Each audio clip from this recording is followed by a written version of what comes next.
Despite what some in the local media might say, Tennessee Titans general manager Mike Borgonzi is not on the hot seat. And I'm going to explain why. Wake up, Titans fans.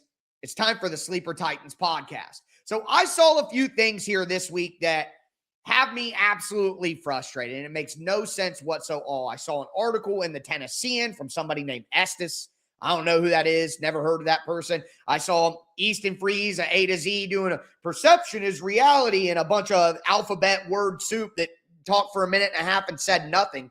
But both of them kind of tried to intimate that, Mike Borgonzi could be on the hot seat here. The Titans got to win for him to keep his job. And look, anybody in the NFL has to win to keep their job. Make no mistake about it. But to pretend like there is a scenario this season where Mike Borgonzi could be fired afterwards is absolutely absurd, barring scandal. We can never count on scandal or something off the unrelated to football happening. You know what I mean? Of course, that could happen at any time. You can never plan for that. But anything football related, Mike Borgonzi is not on the hot seat whatsoever. His seat is as cold as it could possibly be. And here's why. This team cannot continue to cycle through people. And Amy Adams Strunk has to see that now. She has to understand that. I refuse to live in a world where Amy Adams Strunk will look at what has happened to this team over the last 5 or 6 years and then make the same exact mistake again that has gotten them in this spot, cycling through. Because what happens if you fire Mike Borgonzi? What happens? Now you have Robert Saleh.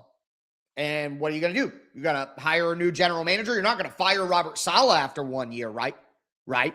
That's not going to happen. And that's strictly from a financial standpoint. You can't pay all these different coaches who aren't even coaching for you over and over, and they sign Saleh to a 5-year deal. And so once again, you would be, Vrabel gets Carthon.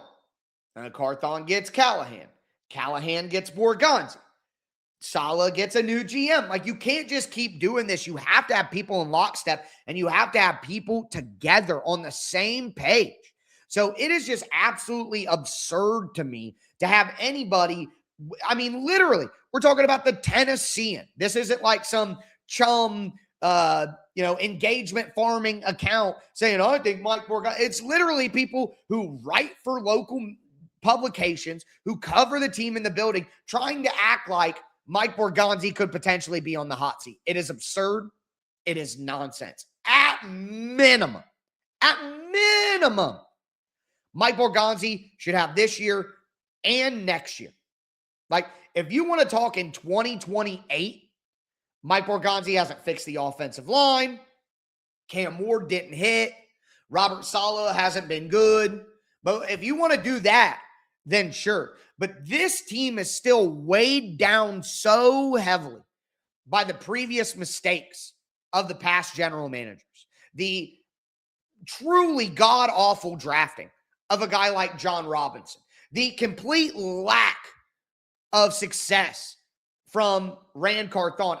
Everything Rand Carthon touched has turned to dust, essentially, other than a couple of players here and there. Peter Skoronski, Cedric Gray, Tony Pollard. You know what I mean? Everything else has truly turned to dust. So it's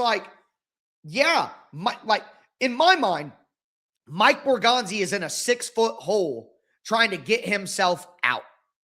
If you were to fire him for some reason after the year, even if the Titans win 3 games again, if you were to fire him after the year, the hole is now 10 feet. And you're going to ask the next general manager to come in and dig out of a 10-foot hole. We can't keep doing this. For better or for worse, the Titans have to ride out the Mike Borgonzi experience and give him an opportunity to dig out of the hole that the previous people dug for him. Period. J.C. Latham, the cornerback room, the wide receiver room, which I think Mike Borgonzi has basically repaired all the way. If Carnell Tate is good, the wide receiver room has basically been prepared the entire way. It's been fixed, per se, with Wan'Dale Robinson, the two young guys in DK and Io, Carnell Tate as a number one wide receiver. You add some depth at the wide receiver spot over the next coming years, and maybe one of those guys really pops. Like, the Titans are in a great place with their wide receiver group. Now, the one thing that I will tell you is you can blame Mike Borgonzi for the Femi Oladipo pick and for what the offensive line looks like right now. Those are two things that are squarely on Borgonzi because he could have done more with the offensive line. And he should have stayed at 35 and taken Luther Burden. I said it at the time too. I like Femi Oladipo. I liked him out of the draft. But Luther Burden was a can't-pass prospect at number 35. And they traded down. They gave Nick Emanwari to the Seahawks, and they went and won the Super Bowl immediately. And Luther Burden had a great rookie year for the Chicago Bears. If the Titans had Luther Burden on a rookie contract and didn't have to pay Wan'Dale Robinson $70 million, maybe they could have used that money on Tyler Linderbaum at center. Maybe they could have used that on a guard. That would be the two things that I would look at and say, oh, those are mistakes from Mike Borgonzi. But we can't even know that for certain right now. I don't think that the offensive line will be good this year, but we don't know. Maybe Carmen Brasillo, the offensive line coach, really elevates the group. Maybe J.C. Latham takes a step forward. We can't know that for certain. Femi Oladipo, yes, it's not trending the right direction, but he's only going into year 2. I still believe that Femi Oladipo can turn it around. And if Femi turns it around, the offensive line isn't terrible. Well, then how could you even reasonably argue that Mike Borgonzi should be on the hot seat in any way whatsoever? You can't. You can't. So I just think that was, and again, it wasn't everybody. It's not like everybody out here is talking about Mike Borgonzi being on the hot seat. It's just two bums, you know what I mean? Two stupid opinions that we're dealing with here. Not bums as people, but the opinion is bummy is what I'm trying to say. Stupid opinions, stupid thoughts. But like, even if the season is bad, we cannot continue to just cycle through people. And I find it frustrating that some of the people who are in my comments, like, if they don't, win 10 games, fire everybody, are the same people who get in my comments and say, oh, Amy Adams-Strunk, she's so impatient, she just fires everybody. Well, you're the one saying that she should fire people. And then you're mad at her when she fires people? You can't have that both ways. So I just think that is, out of everything we saw from the first couple of days of training camp, the silliest thing that I saw. And the saddest part is it comes from two people who are paid to talk about the Titans. Absurdity is what it is. Now, what I want to do is let's get ready for Titans training camp practice coming up today. One of the big things that stood out to me, and I have been, let's just say it, I have been saying that I don't think the Titans like Jackson Slater. I don't think that they would have drafted Fernando Carmona if they liked Jackson Slater. I don't think that they would have tried to trade up for Keelan Rutledge if they liked Jackson Slater. I don't think that they would have Cordell Volson as the starting right guard right now if they believed in Jackson Slater.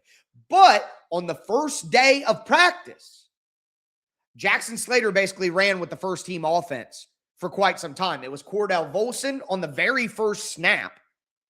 And then literally the second snap of team stuff, Jackson Slater came into right guard. Had a false start as well.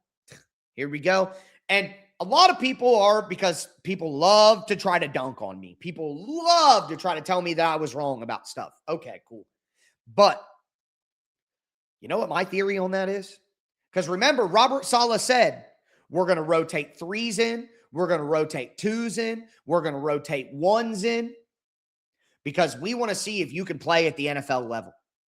My theory is, I think that the Titans are trying to figure out if Jackson Slater deserves to be on this team right away. Because if Slater can't hack it, then we're going to try Fernando Carmona. Because we know what we're getting out of Cordell Volson. He's a veteran. He started 50 games in his career, ton of experience, ton of tape. We've seen it in the playoffs with the Bengals. We have seen Cordell Volson. Now, he's not good. The tape isn't good. But we have seen Cordell Volson play in the NFL. They know who Cordell Volson is and what his talent level is and what he's capable of. They don't know what Jackson Slater is capable of. So to me, it's like you could look at it and say, oh, they want Jackson Slater to start. They're giving him chances. I think they're stress testing Jackson Slater to see if he even deserves to be on the team. That's what I think it is. And I know that that's coloring it to make me look right. You know, like if I agreed that it was the other way and I said to you, oh, well, they want Jackson Slater to start. They're putting him in there because they like him more than Volson. And that's why he's getting those opportunities. If you wanted to frame it that way, you would be, I can't tell you that that's unfair. Sure, you could frame it that way and say that I'm wrong. They don't dislike Jackson Slater. They don't not believe in Jackson Slater. They're literally giving him the opportunity because they want him to win and they think that he can. That is one way to frame it. And that would make me look wrong, right? I would be wrong about how they feel about Jackson Slater inside the building. But I don't buy it. And I'm not willing to lay down quite yet on that right there. You know what I mean? Like, I think they don't know what he is. They don't believe in him, and they want him to prove it.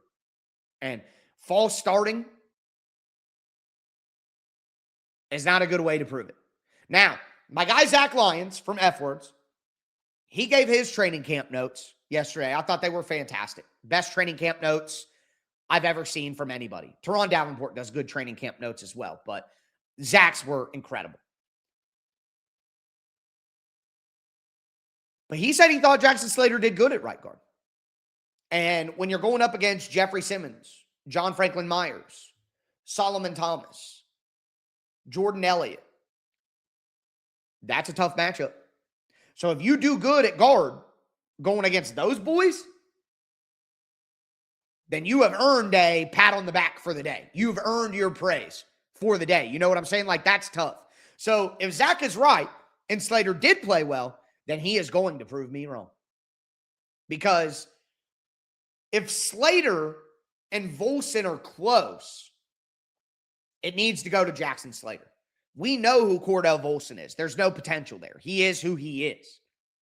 But Slater could eventually become the long-term starting right guard. And then you have Slater, you have Skoronski, and you're set at guard. And you can worry about tackle and try to start building there, but at least you have a couple of spots filled. And honestly, I'm not excited about Austin Schlottmann at center, but if Austin Schlottmann is your fifth best offensive lineman, I think you can win with that. Your offensive line can be good with a average to slightly below average component. You know what I mean? And especially at center, because center gets the most help because it's in the middle. Centers rarely have to one-on-one in pass protection. You know what I mean? Like, that's not typically what they're going to be asked to do. So if your center is just okay, but everything around it is pretty decent, you have a chance to survive. Like, you can have a good offensive line with that. The problem is, if J.C. Latham is bad, if Cordell Volson or Jackson Slater is bad, and then you have Austin Schlottmann, now that's too much, and you can't overcome that. So we got to keep our eye on what happens, because, again, I will remind you, Robert Saleh told us they are going to rotate the lineups and the combinations at every position a ton early on to find out what the best combinations are. And then after a few weeks, as we get to joint practices with the other teams and the scrimmages the Titans are going to have in the preseason games, now we could start to, hey, this is the group that we like the most. We'll build from here. That's what I think is going to be the path for the Titans. Now, the Titans are going to hit the practice field again later on today. I am going to be ready to break it all down with you guys. Very excited. We got another practice on Friday. We got another practice on Saturday. The Titans are back out on the practice field next Monday. And I mean, again, we are so close to joint practices and preseason games. It's 2 weeks from today. It's Thursday. 2 weeks from today, the Titans play their first preseason game of the year. Isn't it crazy? It's like you wait and you wait and you wait and you wait and you wait for months and months and months for the football. And then once the football comes, boom, it's here in a second. It's Crazy how that works. But with that being said, that's going to do it for today's Sleeper Titans podcast. Again, a little new venture for me here on YouTube, so make sure that you get subscribed. Would help the channel. Throw a thumbs up on the video as well. But that's going to do it for me today, folks. As I tell you every episode, tighten up.